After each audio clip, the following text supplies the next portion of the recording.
So I see those commercials for Ancestry.com, and I get curious about my own family. So I log on and I start looking around, and there's all this stuff, but there's no birth certificate for my dad, which I thought was strange.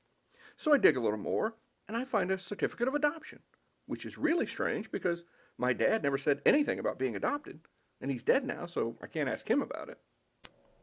So I asked my mother, and she says he never said anything to her about being adopted, and none of his brothers and sisters, who are all younger than him, they didn't know anything about him being adopted. So I start looking into it. I find out how to get old adoption records unsealed, and I do that.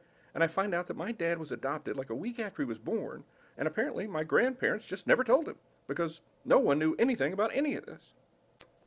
So now I have the name of the actual birth father and the birth mother from the birth certificate. So I go back on Ancestry.com and I check them out. And it turns out they were never actually married to each other. And the birth mother, my actual grandmother, never had any other kids. But my birth grandfather had a bunch of kids, like 6. And now they've had kids, and he had a bunch of brothers and sisters who had kids. So there's this big family that I'm a part of that I know nothing about. So I do some research on these folks, because they're all listed on Ancestry.com. And I find out that one of them has a blog that he uses to keep in touch with the family. And on there, he's got listed the day and time and place of a big family reunion they're all having. So I decide to go. So I go and I have my paperwork that shows that I'm the grandson of this guy, and I start introducing myself to people and telling them who I am and that I just want to find out more about my real grandfather. And it turns out they weren't as thrilled for me to be there as I thought they would be.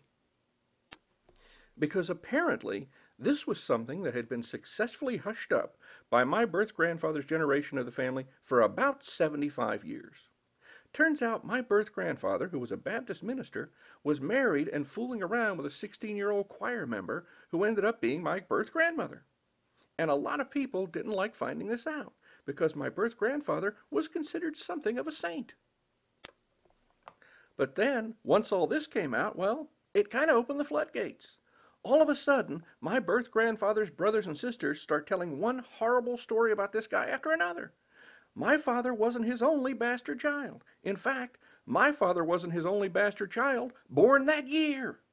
This guy apparently took the command to be fruitful and multiply much more seriously than he took the commandment not to commit adultery. So I just wanted to express my appreciation to Ancestry.com for helping me bring all this to light.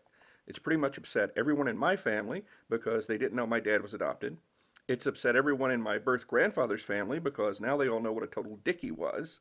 And it's costing me a fortune in legal fees because my birth grandfather's actual children and grandchildren are suing me for emotional distress and ruining his reputation, and because a lot of them have no money and they want to get some from me.